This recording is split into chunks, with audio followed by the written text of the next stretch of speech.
नेहा सिंह राठौर को, जो कि लोक गायिका हैं, यूपी पुलिस ने नोटिस थमा दिया है। और उस नोटिस को जब से थमाया है तब से चर्चाओं का दौर भी चल पड़ा है कि क्या ये सही है या गलत है। सही गलत तो ये चीज़ें अलग बात है, लेकिन अगर हम उस नोटिस में क्या क्या सवाल हैं इसको जब देखेंगे तो बहुत सारी चीज़ें जो हैं, बहुत सारे सवाल खुद ब खुद सामने आ जाएंगे। जैसे कि पहला सवाल है कि क्या वीडियो में आप खुद हैं या नहीं।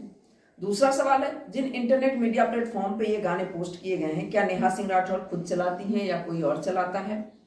क्या वीडियो को अपने यूट्यूब और ट्विटर पे अपलोड किया।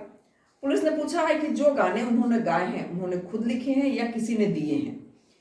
तो इस तरह से 7 सवाल हैं।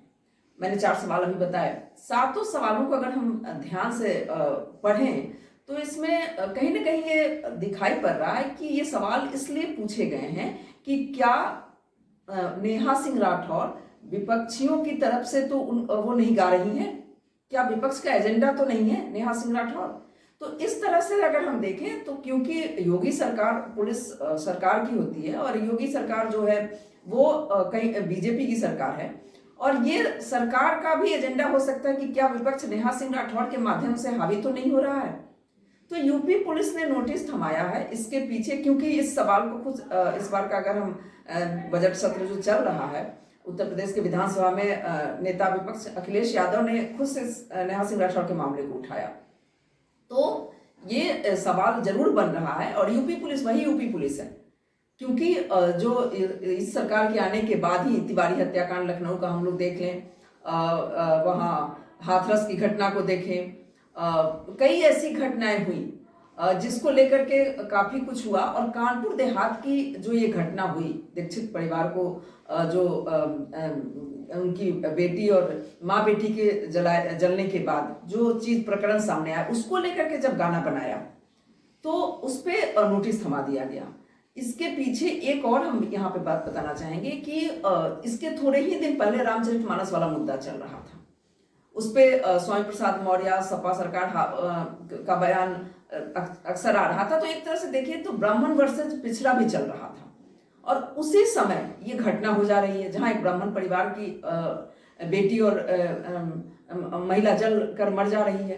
तो बहुत सारी चीजें पीछे हैं। उसके पीछे यूपी पुलिस का नोटिस जो है, इसमें एक कारण नहीं है, कई कारण साथ में शामिल है। और ये अभिव्यक्ति की आज़ादी की बात चर्चा में आ गई है जब से नेहा सिंह राठौर को नोटिस यूपी पुलिस ने थमाया है। इस बात को अगर हम देखें तो हम लोगों के जो सीनियर जर्नलिस्ट रहे हैं या फिर जो नेतागण भी रहे हैं, जो सरकार अभी सत्ता में है उनके जो नेता रहे हैं, वरिष्ठ नेता जो रहे हैं उनके, वो लोग भी इन बातों को बताते हैं और इमरजेंसी की दौर की घटनाओं को सुनाते हैं कि किस तरह से मीडिया हाउसेस के लिए समस्या उत्पन्न हो गई थी। लेकिन जब से नेहा सिंह राठौर को नोटिस थमाया गया है तब से ये चर्चा भी अभिव्यक्ति की आज़ादी की बात को भी लेकर के चर्चा होने लगी है, और ये बात अब सामने नजर भी आ रही है। नेहा सिंह राठौर का गाना, लोक गायक को किसी को नोटिस थमा दिया जाए एक इस पे, ये कोई नया नहीं है कि अभी से गाना शुरू की है। हम पिछले बिहार का चुनाव याद करें, उस समय भी मैथिली ठाकुर और नेहा सिंह राठौर का उत्तर प्रत्युत्तर के तौर पे पूरा संवाद चला गाने के रूप में, और उसके बाद से लगातार नेहा सिंह राठौर भ्रष्टाचार का मुद्दा हो, ये प्रधानमंत्री को लेकर के भी गाया है उन्होंने गीत। और क्या ऐसी बात हो गई कि जब कानपुर देहात की घटना होती है तब जब वो गाती हैं तो उसके बाद उनको नोटिस थमा दिया जाता है। एक तरफ लोक गायक को नोटिस थमाया जा रहा है, दूसरी तरफ जिस तरह से हम लोग इमरजेंसी की बातों को सुनते थे अब दिख भी रहा है। बजट सत्र की शुरुआत हुई, जो एक परंपरा है, विपक्ष धरना प्रदर्शन करता है सत्ता सरकार के मुद्दों को लेकर के, और ये हमेशा से होते आया है और पत्रकार इसको कवर करते रहे हैं। लेकिन इस बार बजट सत्र शुरू हुआ और विपक्ष के धरना प्रदर्शन को जब मीडिया ने कवर करना शुरू किया तो हाथापाई हो गई, पुलिस को हस्तक्षेप करना पड़ा इस तरह से कि जैसे कि कुछ विशेष हो रहा हो, जबकि वो एक परंपरागत चीजें हो रही थी।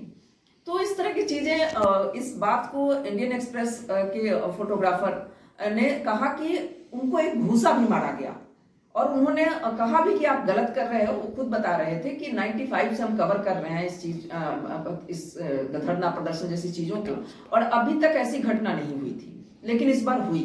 तो पत्रकारों की नौकरियां दांव पे लग जा रही हैं। इस तरह की जो चीजें हो रही हैं, क्या सही में अभिव्यक्ति की आजादी पे एक तरह से हमला होना शुरू हो गया है? नेहा सिंह राठौड़ को नोटिस थमाए जाने के बाद से यह मुद्दा बिल्कुल चर्चा में आ गया है कि क्या फ्रीडम ऑफ स्पीच को लेकर के सरकार एक्टिव हो गई है, किसको किस तरह दबाया जाए, लोग अपना बोलना बंद कर दें। क्या सरकार में वाकई भ्रष्टाचार खत्म हो गए हैं, बेरोजगारी खत्म हो गई है, या इस तरह की जो उनका ही प्रशासन हो। हाथरस की घटना को बाद में जो आया उसको भी लोगों ने देखा,